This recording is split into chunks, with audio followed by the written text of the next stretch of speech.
Europe 1. Un nouveau revirement sur le travail le 1er mai, mon cher Maël. Après avoir stoppé le processus d'adoption d'une proposition de loi visant à autoriser davantage de salariés à travailler lors du seul jour férié chômé et payé, le gouvernement se résout finalement à faire un geste. Les autorités feront preuve de tolérance cette année. Pas de verbalisation pour les boulangers et les fleuristes indépendants.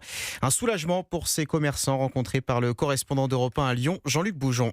C'est la bonne nouvelle à laquelle ils ne croyaient plus vraiment. Dans 2 semaines tout pile, le 1er mai, fleuristes et boulangers pourront donc ouvrir leur boutique. Charles Ménétrier, qui fabrique des pains et des gâteaux, quai Saint-Vincent dans le centre de Lyon, est heureux parce que pour une fois on est écouté par le gouvernement. On, c'est les artisans. On peut ouvrir et on ne sera pas contrôlé, on ne sera pas réprimandé de travailler. Le travail sera même gratifié parce qu'il y a quand même doublé, plus une journée de congé. Donc c'est quand même bien pour les salariés en ces temps de crise. Même sentiment chez Élodie, fleuriste à l'Atelier Vert rue Victor Hugo. Je trouvais ça tellement injuste avant d'être fermé que on se réjouit d'être présent et on sera présent à l'ouverture du magasin. Avec nos employés aussi, ceux qui voudront parce que ils n'ont pas peur du travail et puis d'être payés double, c'est quand même agréable pour le quotidien. Puis le muguet, ça reste quand même une fête pour les fleuristes. Ça serait dommage qu'on n'en profite pas. Le bon sens a prévalu face à ceux qui veulent décourager le travail, estime le boulanger Charles Ménétrier. Quand je vois Madame Binet de la CGT, ce qu'elle dit, je suis pas d'accord. Sur le fait que tout le monde ouvre le 1er mai, je suis pas d'accord. La grande surface, les industries, je suis pas d'accord. Les boulangers ont toujours